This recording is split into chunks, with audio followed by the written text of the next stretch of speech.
What is up, my dudes, and the one girl that knows I'm going to be talking about battery life as part of this conversation and has become interested for all the wrong reasons. This is Bikes, Beards, and Brews. Let's kick that intro.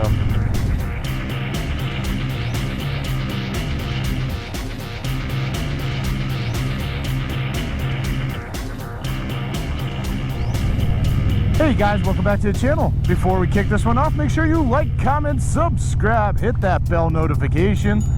And yeah, new videos Wednesdays, Fridays, still working on Mondays. Hit that bell thing, you'll know. You will know. Ah, what's up, puppy?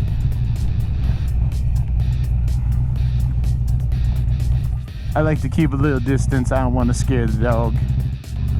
So before we get into today's main topic, I want to talk about something else real quick.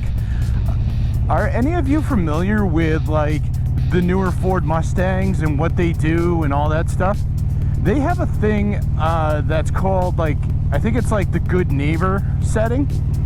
And basically, like, you hit a button and it automatically makes your like exhaust a whole lot quieter. So it's like, you know, when you're coming home at like 2 o'clock in the morning and you don't want like neighbors that are lighting up bags of dog shit on your porch and stuff the next day because you woke them all up.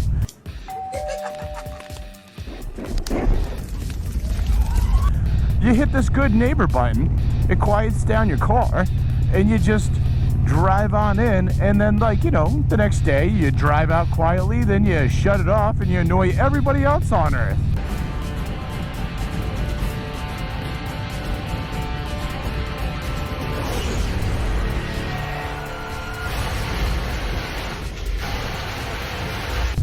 I think that's a fantastic invention, and honestly, I would really like to see that on bikes.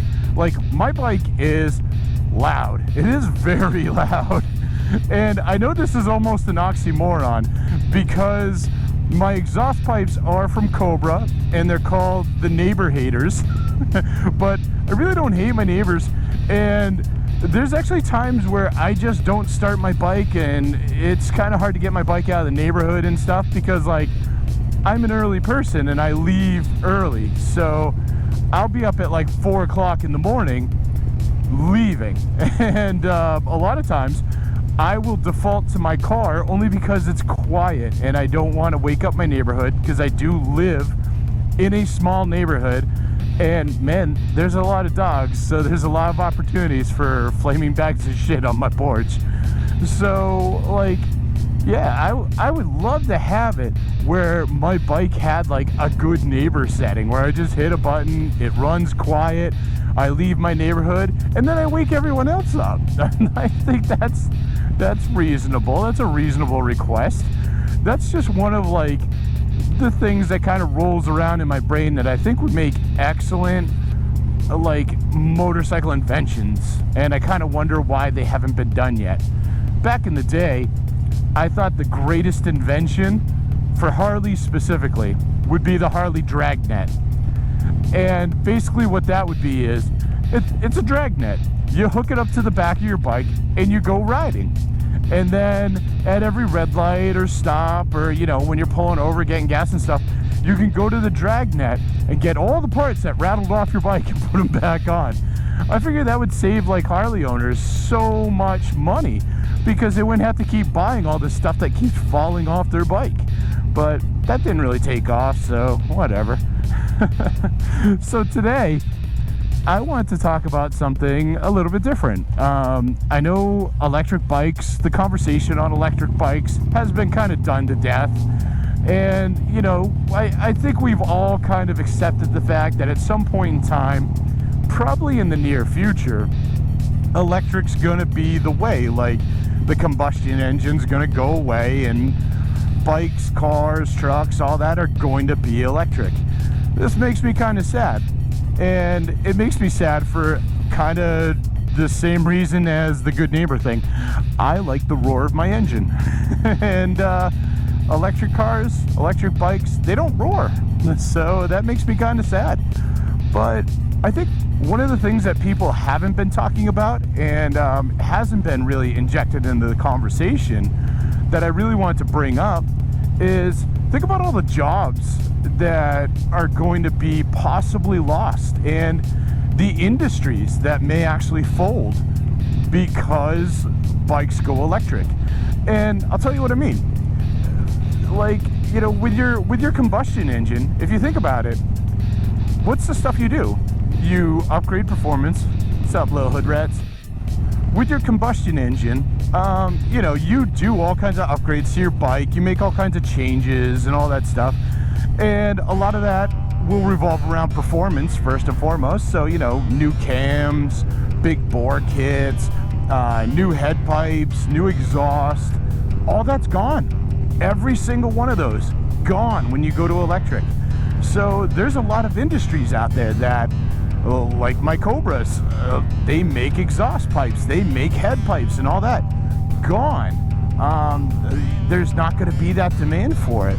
And I know some of you might say, oh, well, you know, electric bikes, they'll still need like their whole performance thing as well, so these companies will just adapt. And with that, I point you towards Teslas. And the reason why I point you towards Tesla is if you've just go to the Tesla website and you'll actually see this for yourself. You can customize your Tesla in a lot of different ways. And what a lot of people don't realize is you end up getting the same motor, same motor on a lot of those cars. But what happens is they're unlocked differently. So Teslas are connected to Wi-Fi, the internet, all that stuff, satellites.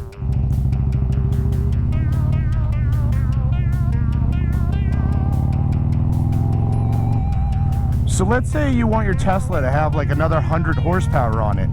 You go to the Tesla website, you swipe your credit card, your car downloads the software, and all of a sudden your car has 100 more horsepower, 200 more horsepower, stuff like that. It's literally just swipe your card and go. And I think stuff like that is going to make it so these performance shops are just completely like gone.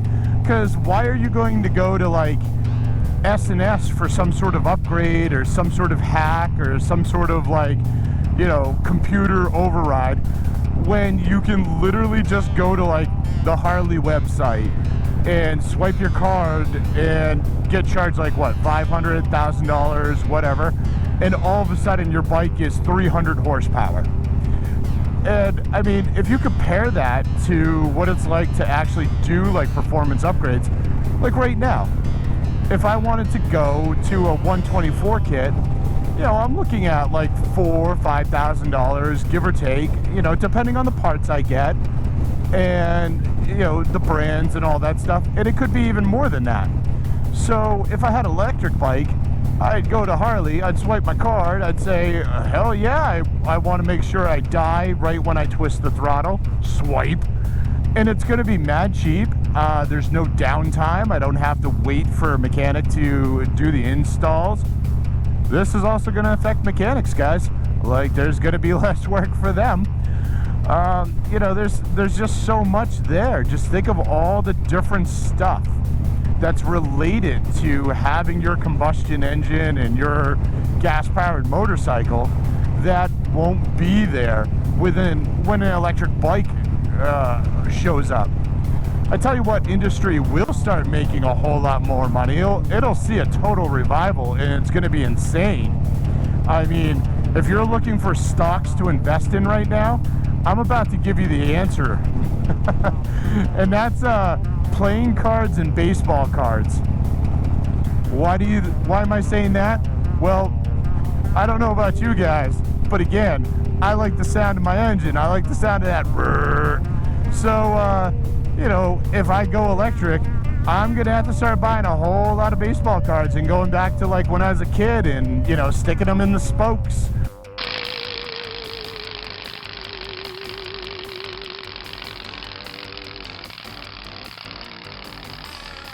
So I get that engine noise when I'm riding around on my bike. And I'm assuming when I'm doing like 90 and stuff, those cards aren't gonna hold up too long. So yeah, you're gonna be buying a lot of playing cards, you know, clothespins, stuff like that, however you were attaching them as a kid. That's where the money's gonna be. Maybe I'll start an aftermarket shop where you mount the playing cards to the back of the electric bike. That, I don't know, I guess that could work. But that's just one of the things like I've been thinking about, and it honestly kind of bugs me because, like, you know, that's one of the ways that we all kind of customize our bikes and make them our own and make them different. I will say it's going to get really funny. Hold on. All right.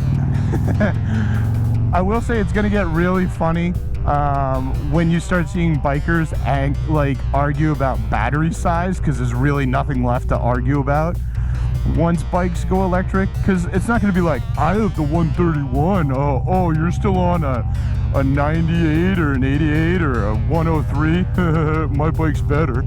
Like, now it's going to be like, I have 3,000 kilowatt hours. What do you have? Oh, you only have the basic battery? Oh, you're a loser. My bike's better. I mean, there's not really much else you can do. I mean, yeah, you can go out and get like a bigger, stronger motor, I guess, if you really want. But the motors that are going into these bikes, I mean, look at the Livewire and stuff. That bike can easily get into, like, you know, the triple digits, no problem. And I'm sure with some software tweaks, it could go there a whole lot quicker. You'll probably die before it gets there, but it's doable. And you know, replacing those motors just isn't going to make sense. It's you're already going to go at the speeds that you're looking for. You're going to be able to get there at the, you know, the acceleration that you want. So there's, what else is there? That's all I really got today, guys. But down in the comments, tell me, what industries do you think are going to be affected by the electric battery and the electric bikes and all that stuff? And you know, what sort of inventions would you like to see on motorcycles that, you know, just haven't made it yet? Do you wish they had a Harley Dragnet in the good neighbor mode? I'd love to hear about it. But yeah, share this with friends. Share it with family. Share it with that one girl, you know, who's really excited about bigger batteries with greater longevity, but for all the wrong reasons. She loves this stuff, trust me. And I'll see you on the flip side.